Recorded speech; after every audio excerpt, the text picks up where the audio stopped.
এই মুহূর্তে যে খবরে নজর রাখবো, অভিষেক বন্দ্যোপাধ্যায়ের নাম ব্যবহার করে বিধানসভা ভোটের টিকিট পাইয়ে দেওয়ার মিথ্যা প্রতিশ্রুতি। তৃণমূলের পদাধিকারী সহ তৃণমূলের মুখপাত্রদেরও বিধানসভা নির্বাচনে টিকিট পাইয়ে দেওয়ার প্রতিশ্রুতি দেওয়া হয়েছে, এমনটাই অভিযোগ। 2026-এর বিধানসভা নির্বাচনে টিকিট দেওয়া হবে, মিথ্যা প্রতিশ্রুতি দেওয়া হয়েছে, এমনটাই অভিযোগ সামনে আসছে। তৃণমূল কংগ্রেসের সর্বভারতীয় সাধারণ সম্পাদকের প্রতিনিধির পরিচয় দিয়ে টাকা তোলার চেষ্টার অভিযোগ। পার্ক স্ট্রিটের হোটেল থেকে হাওড়ার বাসিন্দা শেখ নাজমুল হুদাকে গ্রেফতার করেছে শেক্সপিয়ার সরণি থানার পুলিশ।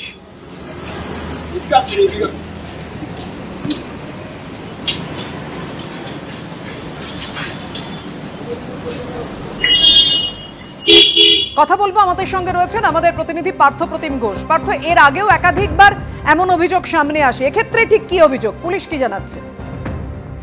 দেখো, এক্ষেত্রে যে অভিযোগটি জমা পড়ে সেটা হচ্ছে শেক্সপিয়ার সরণি থানায়, যেটা হচ্ছে অভিষেক বন্দ্যোপাধ্যায় প্রতিনিধি বলে পরিচয় দিতেন এই ব্যক্তি এবং হাওড়ার বাসিন্দা শেখ নাজমুল হুদা, এবং তার বিরুদ্ধে অভিযোগ হয় সেটা হচ্ছে তিনি অভিষেক বন্দ্যোপাধ্যায় প্রতিনিধি বলে পরিচয় দিতেন এবং 2026 সালে বিধানসভা ভোটে তৃণমূল কংগ্রেসের প্রতীকে টিকিট দেওয়া হবে এবং তার জন্য টাকার যে ডিল, সেই ডিল তিনি করতে চান। এই বিষয়ে কিন্তু কথা বলেছিলেন তৃণমূল কংগ্রেসের যারা একেবারে নেতৃত্ব রয়েছে, তা বেশ কয়েকজন, তাকেও এমনকি যারা মুখপাত্র রয়েছে তাদেরকেও এই ফোন করেছিলেন এবং তাদের সঙ্গে দেখা করেছিলেন নাজমুল হুদা, তেমনটা জানতে পারা যাচ্ছে। এবং এই গোটা বিষয়টাকে যখন সামনে আসে এবং তার পরবর্তীকালে কিন্তু গোটা বিষয়টাকে নিয়ে থানায় অভিযোগ দায়ের হয় এবং আজকে পার্ক স্ট্রিটে একটি হোটেলে সেখানে নাজমুল হুদা আসে এবং সেখান থেকেই একেবারে তাকে পাকড়াও করেছে শেক্সপিয়ার সরণি থানার পুলিশ। গোটা বিষয় পুলিশ জানাচ্ছে অভিষেক বন্দ্যোপাধ্যায়ের নাম ব্যবহার করে এই ব্যক্তি তিনি কিন্তু এইরকম টাকা যেটা সংগ্রহ করার কাজ সেটা কিন্তু করছিলেন, অর্থাৎ প্রতারণা করার কাজ করছিলেন এবং ফলস প্রমিস করে, এবং সেক্ষেত্রে তাকে গ্রেফতার করা হয়েছে এবং কালকে তাকে আদালতে পেশ করা হবে। তবে এই ঘটনার পিছনে তিনি কেন এমন করলেন বা কতদিন ধরে করছেন বা কিরকম ভাবে এই সাহস তিনি পেলেন, সেই সমস্ত বিষয় তদন্তকারীরা জানাচ্ছেন। তাকে জিজ্ঞাসাবাদ করে আরো গোটা বিষয়টা পরিষ্কার হবে। আপাতত পার্ক স্ট্রিট হোটেল থেকে এই ব্যক্তিকে গ্রেফতার করা হয়েছে, হাওড়ার বাসিন্দা, এবং তাকে কালকে আদালতে পেশ করে নিজেদের কাস্টাডিতে যে আবেদন জানাতে পারে পুলিশ, তেমনটি আমরা জানতে পারছি। ধন্যবাদ পার্থ।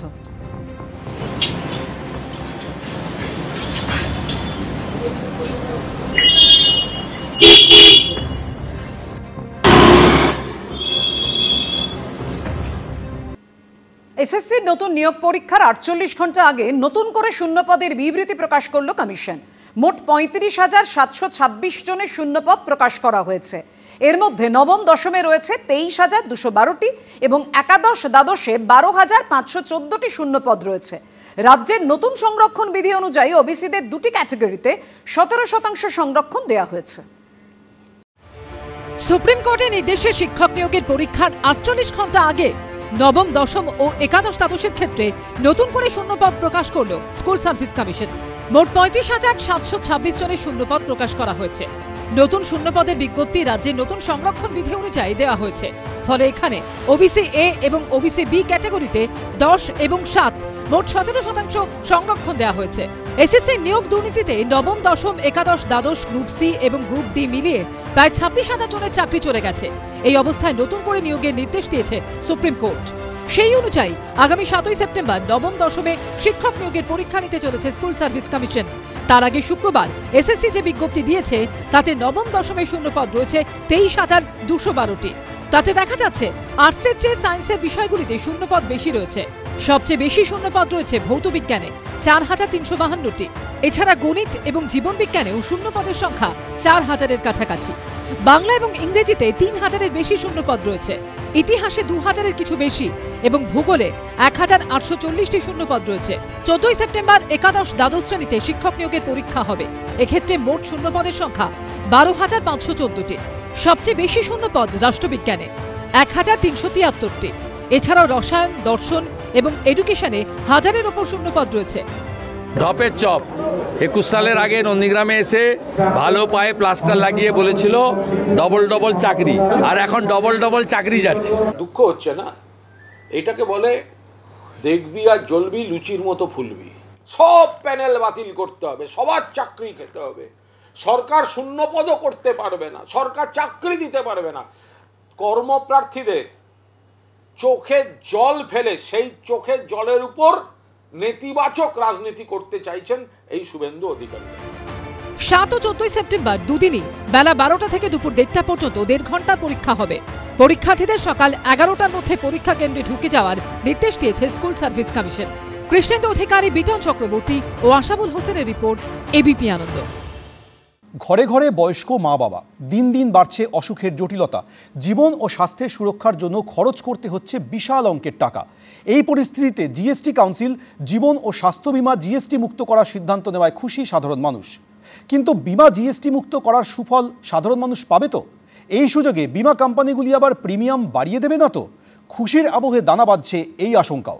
হেলথ ইন্স্যুরেন্সটা বিরাট ব্যাপার, একটা ট্রিটমেন্টের খরচাও প্রচুর বেড়ে গেছে এবং সেই হসপিটালে 2 মাস বাদে যে চেক আপ হয় প্রচুর তার খরচা বেড়ে গেছিল। পুজোর আগে পুজোর বোনাস, জিএসটি কাঠামোর রদবদলে সাধারণ মানুষের বড়সড় স্বস্তি। ঘরে বাইরে লাগাতার চাপের মুখে জীবন বীমা ও স্বাস্থ্য বীমা এবার পুরোপুরি জিএসটি মুক্ত।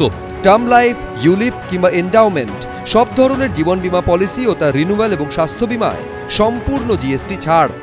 Exemption of GST on all individual life insurance policies, whether term life, ULIP or endowment policies, and reinsurance thereof, to make insurance affordable for common man and increase the insurance coverage in the country. Exemption of GST on all individual health insurance policies.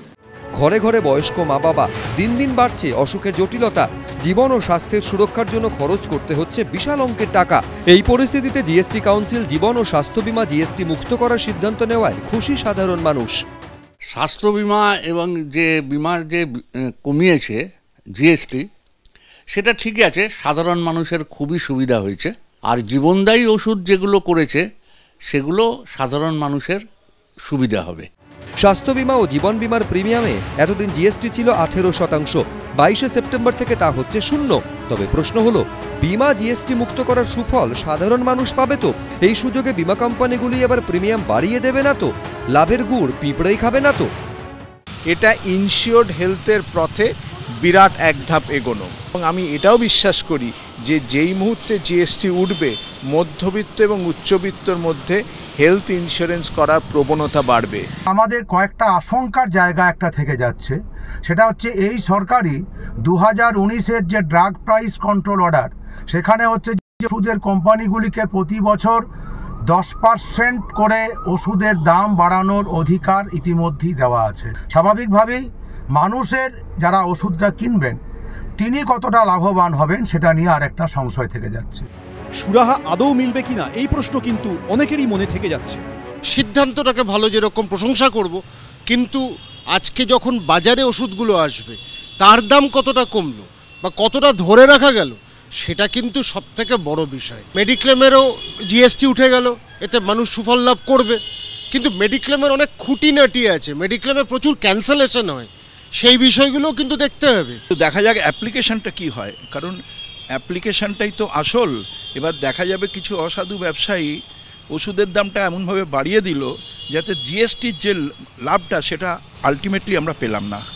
সুতরাং সেটাও দেখতে হবে সরকার কিভাবে এই জিনিসটাকে tackle করে, ওটা একটা ইম্পর্টেন্ট ম্যাটার। বিমার ওপর থেকে জিএসটি উঠে যাওয়ার পর পুরনো কংগ্রেস আমলের প্রসঙ্গ টেনে খোঁচা দিয়েছেন নরেন্দ্র মোদী।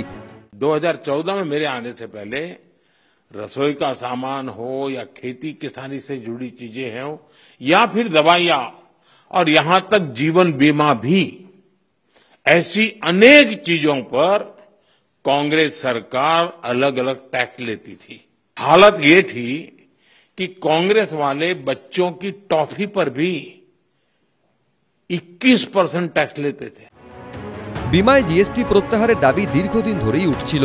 2022 সালে রাহুল গান্ধী সোশ্যাল মিডিয়ায় লিখেছিলেন, স্বাস্থ্য বিমায় জিএসটি 18%, হাসপাতালের ঘরে জিএসটি 5%, হিরেতে জিএসটি 1.5%।